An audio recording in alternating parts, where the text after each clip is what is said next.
ಮೈಸೂರು ದಸರಾ ಈ ವರ್ಷದ ಮುಖ್ಯ ಅತಿಥಿ ಉದ್ಘಾಟಕರಾಗಿ ಶ್ರೀಮತಿ ಭಾನು ಮುಸ್ತಾಕ್ ಅವರು ಮೈಸೂರು ದಸರಾವನ್ನು ಉದ್ಘಾಟನೆ ಮಾಡಿದರು.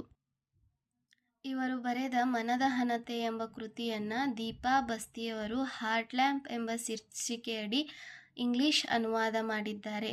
ಈ ಕೃತಿಗೆ ಈ ವರ್ಷದ ಅಂತಾರಾಷ್ಟ್ರೀಯ ಬೂಕರ್ ಪ್ರಶಸ್ತಿ ಲಭಿಸಿದೆ. 2025ನೇ ಸಾಲಿನ ಮಹಾತ್ಮ ಗಾಂಧಿ ಸೇವಾ ಪ್ರಶಸ್ತಿಯು ರಾಮಚಂದ್ರ ಗುಹಾ ಅವರಿಗೆ ಲಭಿಸಿದೆ.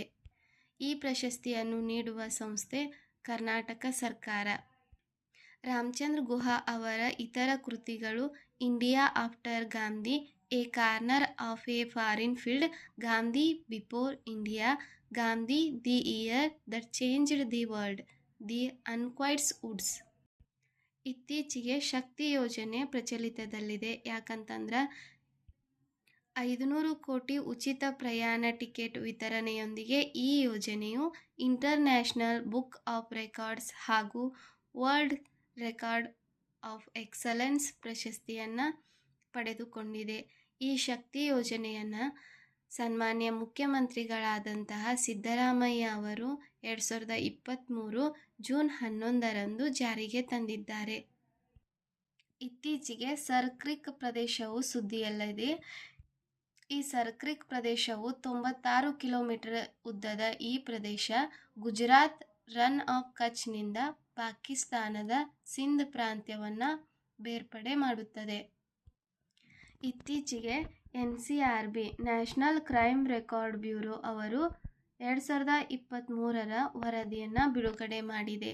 ಈ ವರದಿಯ ಪ್ರಕಾರ ಸೈಬರ್ ಅಪರಾಧ ನಡೆಯುವಂತಹ ರಾಜ್ಯಗಳಲ್ಲಿ ಮೊದಲನೇ ಸ್ಥಾನದಲ್ಲಿರುವ ರಾಜ್ಯ ಕರ್ನಾಟಕ, 2ನೇ ಸ್ಥಾನದಲ್ಲಿ ತೆಲಂಗಾಣ, 3ನೇ ಸ್ಥಾನದಲ್ಲಿ ಉತ್ತರ ಪ್ರದೇಶ, 4ನೇ ಸ್ಥಾನದಲ್ಲಿ ಮಹಾರಾಷ್ಟ್ರ ಹಾಗೂ 5ನೇ ಸ್ಥಾನದಲ್ಲಿ ಬಿಹಾರ ರಾಜ್ಯವಿದೆ.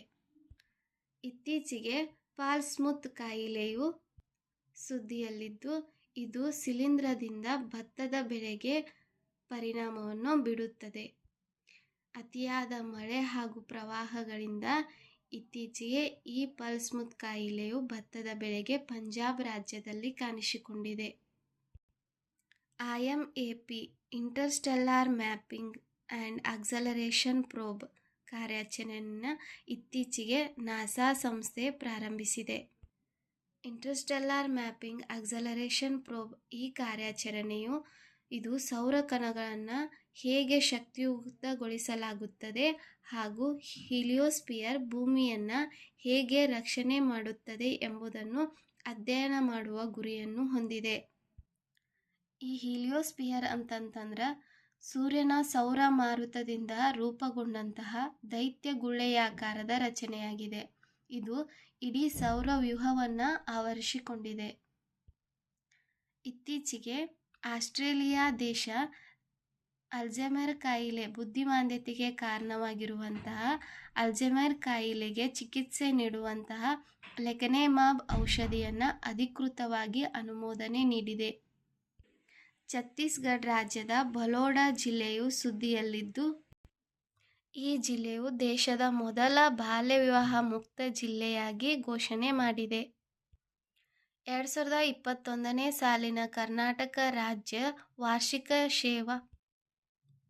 ವಾರ್ಷಿಕ ಚಲನಚಿತ್ರ ಪ್ರಶಸ್ತಿಗಳು ಪ್ರಕಟಗೊಂಡಿದ್ದು, ಅತ್ಯುತ್ತಮ ಚಿತ್ರ ಪ್ರಶಸ್ತಿಯು ದೊಡ್ಡಹಟ್ಟಿ ಬೋರೇಗೌಡ ಚಿತ್ರಕ್ಕೆ ಹಾಗೂ ಅತ್ಯುತ್ತಮ ನಟಿ ಪ್ರಶಸ್ತಿಯು ಚಾರ್ಲಿ 777 ಚಿತ್ರಕ್ಕಾಗಿ ರಕ್ಷಿತ್ ಶೆಟ್ಟಿ ಅವರಿಗೆ, ಅತ್ಯುತ್ತಮ ನಟಿ ಪ್ರಶಸ್ತಿಯು ಮ್ಯಾಟ್ ಚಿತ್ರಕ್ಕಾಗಿ ಅರ್ಚನಾ ಜೋಯಿಸ್ ಅವರಿಗೆ, ಅತ್ಯುತ್ತಮ ಮನರಂಜನಾ ಚಿತ್ರ ಪ್ರಶಸ್ತಿಯು ಯುವರತ್ನ ಚಿತ್ರಕ್ಕೆ ಲಭಿಸಿದೆ.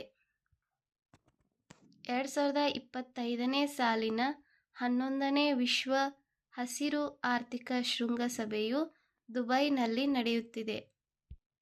ಇದರ ಮುಖ್ಯ ಥೀಮ್ ಯಾವುದಂತಂದ್ರೆ ಪರಿಣಾಮಕ್ಕಾಗಿ ನಾವೀನ್ಯತೆ, ಹಸಿರು ಆರ್ಥಿಕತೆಯ ಭವಿಷ್ಯವನ್ನು ವೇಗಗೊಳಿಸುವುದು ಎಂಬುದಾಗಿದೆ. ಇತ್ತೀಚೆಗೆ ಭಗವಾನ್ ಮಹಾವೀರ ವನ್ಯಜೀವಿ ಅಭಯಾರಣ್ಯ ಸುದ್ದಿಯಲ್ಲಿದ್ದು, ಇದು ಗೋವಾ ರಾಜ್ಯದಲ್ಲಿ ಕಂಡುಬರುತ್ತದೆ. ಇತ್ತೀಚೆಗೆ ಹಿಮಾಚಲ ಪ್ರದೇಶ ರಾಜ್ಯವು ಹಿಮಚಿರತೆಗಳ ಸಂಪೂರ್ಣ ಸಂಖ್ಯೆ ಅಂದಾಜು ನಡೆಸುವ ಸಮೀಕ್ಷೆಯನ್ನು ಮಾಡಿದ ಮೊದಲ ರಾಜ್ಯ ಎಂಬ ಹೆಗ್ಗಳಿಕೆಗೆ ಪಾತ್ರವಾಗಿದೆ.